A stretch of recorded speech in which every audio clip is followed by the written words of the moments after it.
Kimba, radio broadcast episode 8, Do, Re, Mi, or Do, Re, and Me. In the latest grocery store phenom of a run on things, I know it was in the news that the meat plants have been saying there's a shortage, there's a disruption of the chain, yet it was only anything fowl, poultry, anything chicken was gone. There was beef, but the chicken wiped out. And since I am a chick, I got out of that particular department of the store and went elsewhere just because people are very desperate, never know what they'll do. What I do know is that during my 30 plus years of being on the air, I did I did every shift imaginable that there was, including for, in all brief but glorious 306 days to be exact, hosted a morning show. Now, for its time, it was probably rare to have a female-led morning show on a rock station, but there it was. And I was not alone. I did have a co-host, and he'll be joining me momentarily. Presto! Hola.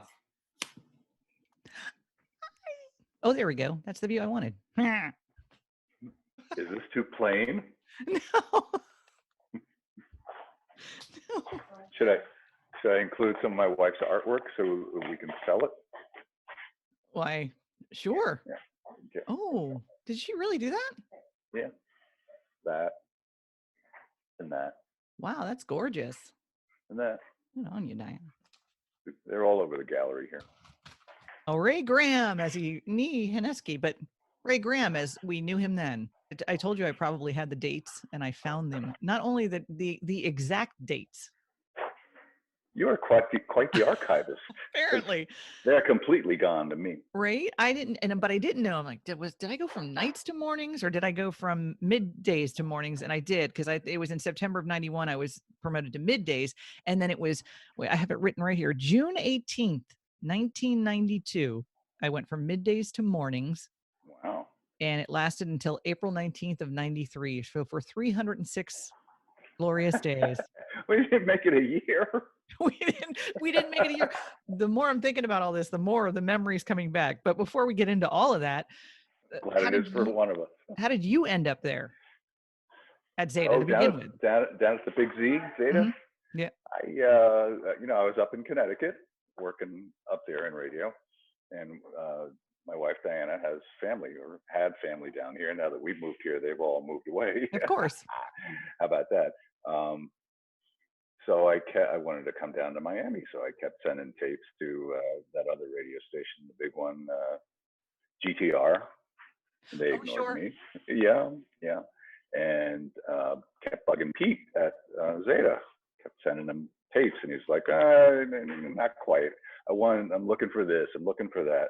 Finally, it got down to he's looking for warm and fuzzy, I think was what he said. So I to seal the deal, I sent him a pair of woolly socks, which weren't much good down here, but they were warm and fuzzy. Now, were you applying to be a DJ, on-air DJ, or did you go for news? I think news is actually, I wanted to be a DJ, but then he worked it into the news position, which I was comfortable with. So you got hired to do news in the morning from the get-go? News in the morning from the get-go, and assistant program director after a little bit. Oh, I didn't even remember that. Cool. So who were you co-hosting with then? Originally, in 1990, it was Mike Lyons. That's what I thought. Good. I did have that correct. Sometimes I'm like, did I get that? Now, Mike Lyons is no longer with us, but Lost my headphones for some reason. There was a mute button in the corner, but I couldn't tell you because you couldn't hear me. Dumped my headphones for some reason. So we'll take them off. All right. Well. All right. Where were we?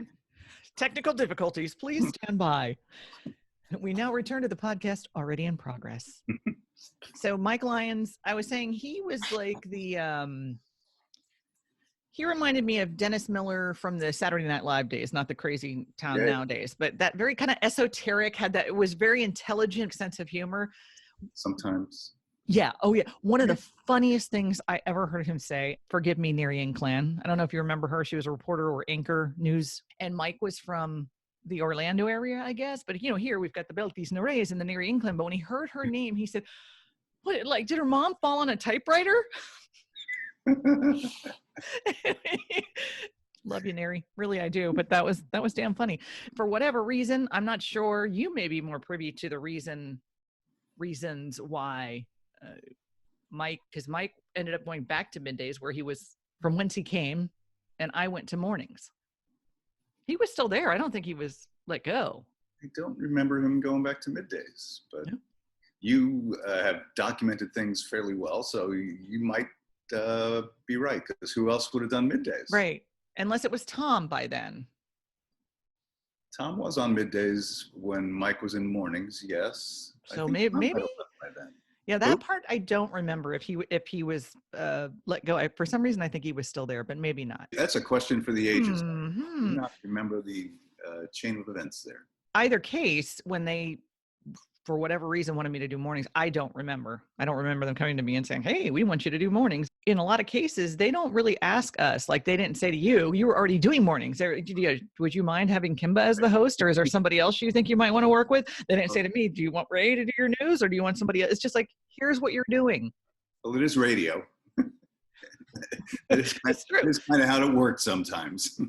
But to me, I consider myself very lucky because it still is, but I mean, it was very male dominated. It's a rock station. There's a lot of egos in radio, and you could have been horrible to me. I was new. I mean, you could have been one, not you. That's what I'm saying, not you. But I mean, this person who was in that position could have been, and I was lucky enough because I'd only been in radio now for what at that point 92, like 5 years. Still new. Yeah, you commanded a lot of respect, still do, but even at that time, there's a lot of respect for your delivery and your talents. So yeah, anybody be happy to. I'm grateful for. But the other thing that I still, when I'm listening back to some of these, is that you've got this great voice, but you're very straight and dry, and I came in like a chihuahua on speed. It's the yin and the yang. Oh, it totally was. It really was. It was funny. But we have a sense of humor. Yeah, but one of the first, I'll have to bring up the one I couldn't find. Well, I might play just a bunch of these. That's just like a little medley of our. Ray would do news and sports, and then there would be a kicker story that I'd usually have to jump in and say something. Two that I remember, you look like you were just going to fall over. Like, I can't believe she just said that. And the first one happened that I don't have the audio. I couldn't find it. It had to have been in July of 92 because that is the month where there is a full buck moon. And it must have been the morning after. And I'm talking about the full buck moon. And I said, that makes a lot of sense because it was pretty bucking full. And your eyes, because I think sometimes I told you what I was going to say. Did I hear that right? I didn't always tell you what I was going to say. And it was dyslexic. Yeah. Ooh. Well, good thing I got that right because that would have been a really much shorter than 306 days. So have I gotten that wrong? And then the second one had to be 93 January because it was the Bill Clinton's inauguration. Yeah. And you were the one doing the news stories about how many balls he was having. Fleetwood Mac was going to be there in this ball and that ball. And I finally asked you, well, you know what? Let's just play it. 14 after 7, me Kimba. The inauguration saturation is just about complete. Now, Ray, how many balls were there? There were 11 last night. That's a lot of balls. I didn't realize it. I didn't think they were necessary, but apparently it takes a lot of balls to be president. News with Ray Graham. And 2,500 lucky people. Sounds as good as it did. And that was another one where I remember you like, okay, I'm going to back slowly away from the microphone. Nothing to see here. You are and have been a wordsmith, and that's one of the things that shows that wordsmithiness. That ability to just go out there. I tiptoed on the line quite a bit. I know I did. Yeah. I did. Into the envelope. The other thing I remember about that, because it was Pete Bolger who is the one who put me in mornings and put you in mornings, but there was a change during our 306 days. And the only reason I remember that is because once Neil took over as PD, we had to meet with him every morning. Right. That's the only reason I remember the PD change. Do our show was it 6 to 10 back then? Probably. And 5:30 till 9:30. okay, sure. It's somebody, it's always in that, falls in that category. And then we'd have to go to our programmer's, Neil Mirsky's office, and sit in his office, and he would Critique. listen to the air check critique. That wasn't the problem, because I always held my own with air checks. I just argue. I don't know if you remember that. We'd go in there and sit down, and he'd answer every phone call. Yes. And if somebody stopped by, he'd chit chat with them. And, you know, you and I are getting up at like 3 a.m. Yeah, we're like, Gotta go. and I know a few times I got the same look from Ray, because I'd get up and leave. Like, I wouldn't leave the building, but like when he picked up the phone, because back then we still had to do production. We had things we had to do. Right. And the longer it took to have that meeting, the longer I'm there. And that's a brutal shift anyway. And I remember I just get up, and you're like, what are you doing? I'm like, I'm going to do production. Let me know when he hangs up the phone. Because I thought it was incredibly rude to do that to us. And it was every day. Yeah. You know, it's all coming back. Yeah. Like a bad rash. But eventually, so it was Neil, or possibly higher ups. Who knows how that works? And the reason we didn't last all that long is because Pete was out. Neil came in, and he brought Ron and Ron. Oh, yeah. Not Paul and Ron, Ron and Ron. And I do remember they came to the building after it was announced, I guess, to meet us all. And I remember the one Ron, he said something really nice, and then he said something really douchey. Snarky. Yeah. Yeah. And it was just like, really, guy? Really? And he eventually did get Paul and Ron, so Yeah, that we did. it all worked out. We had that time, that moment in time together. And then what did you do after that? It was over to the AM side of the company for several years. Wine. So we did it in reverse. I was AM and went to the FM. Yeah, Wine, then WIOD, and WIOD is where we finished things out in 2000. So it was 10 years in the market. And then from there you went? After there, I went into education. Mm-hmm. Where you remain to this very day. Computer tech, picked up computers with Broward County Schools, which is where I still am now. West Glades Middle. I'm not there now. I'm working from home now. Nobody's anywhere except for their Right. home. You know, we've kept in touch throughout all of these. Can you believe that? That was 28 years ago that we worked together. Yeah, one of my kids is 30, and he was a baby when I came here, and the other one is going to be 29 this year. So yeah, that was the other kind of difference between us. You were married and you had the baby, and I'm like, wah! Although you can't really party all that much when you're doing mornings. No. Brutal. It really is. It really is.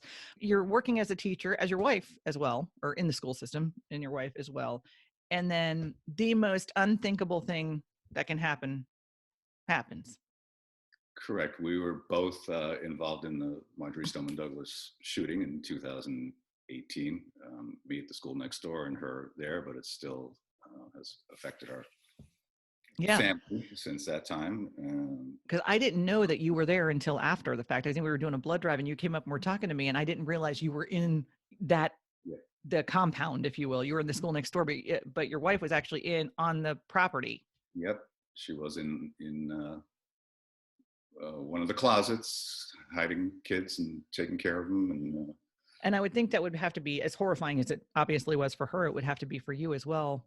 Yes. Knowing she's over there. Yeah. So I'm locked down. She's locked down. We're all locked down, doing all the lockdown procedures. Who knows when we're getting out and what's going on over there. So that was very stressful. Yes.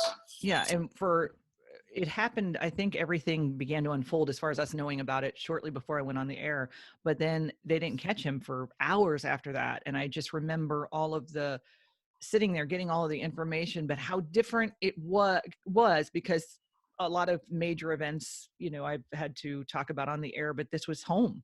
Right. Neighbors, and not even knowing that someone that I know and care about are experiencing it at the moment, but to have to deliver that stuff was like, I don't even know how to describe the difference, but it was very different to be talking about it and not know where the guy was yet.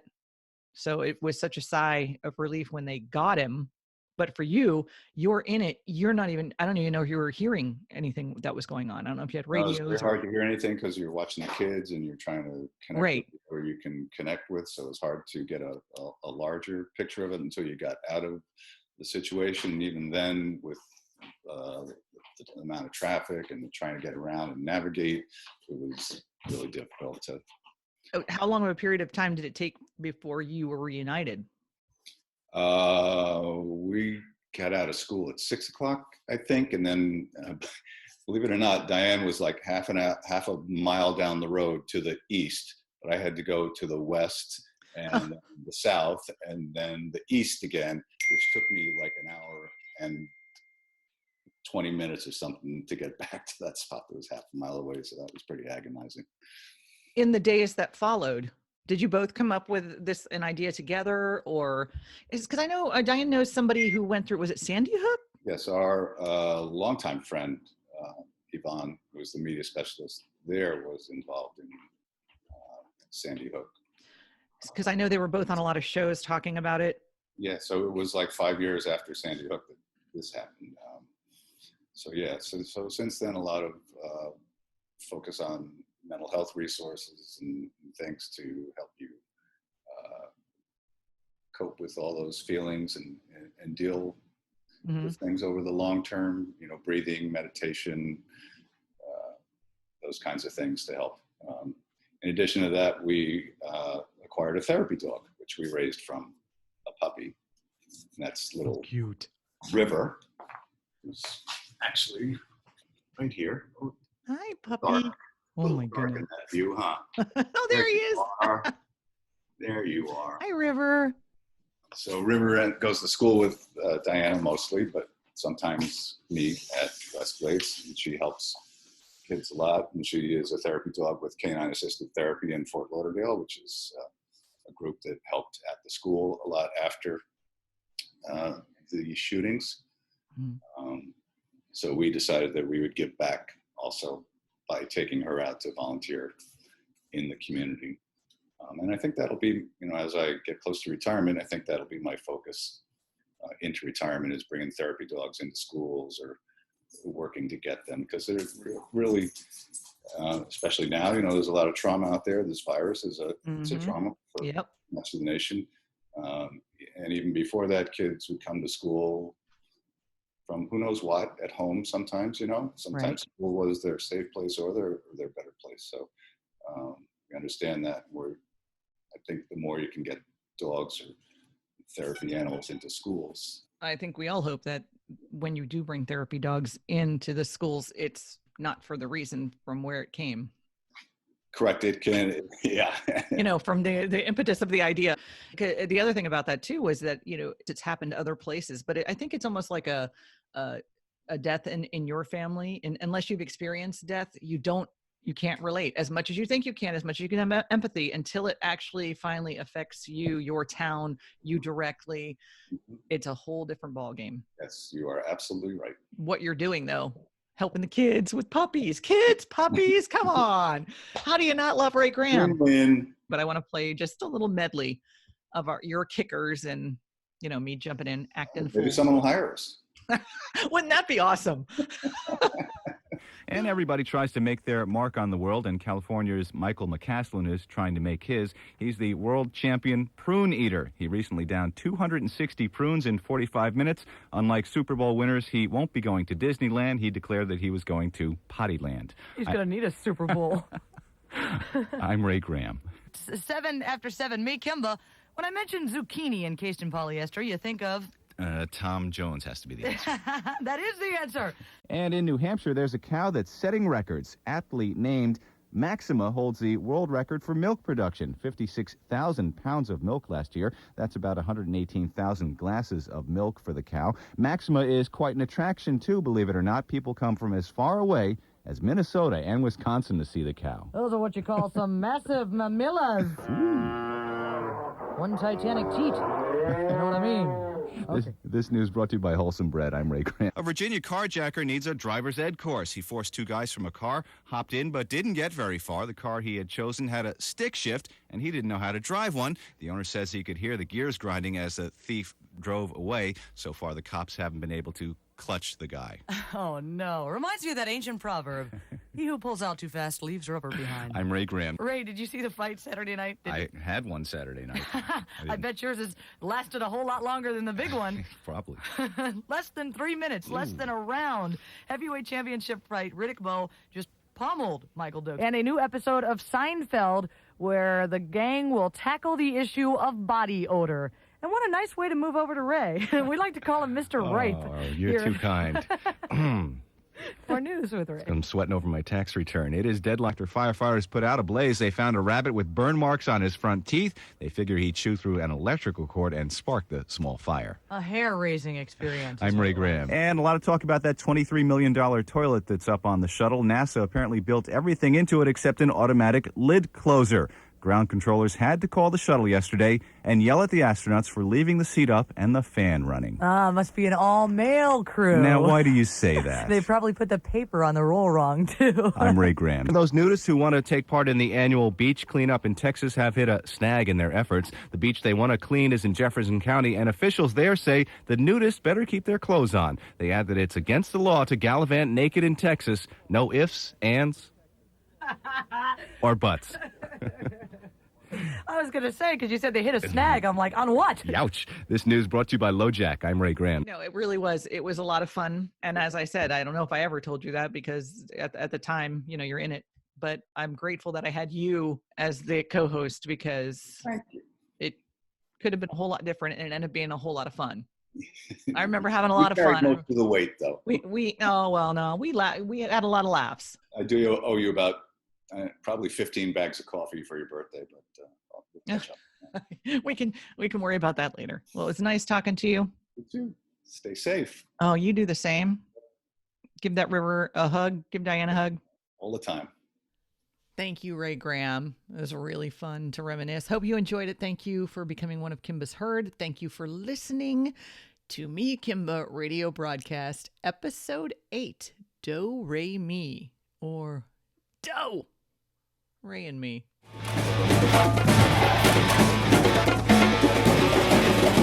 Kimba.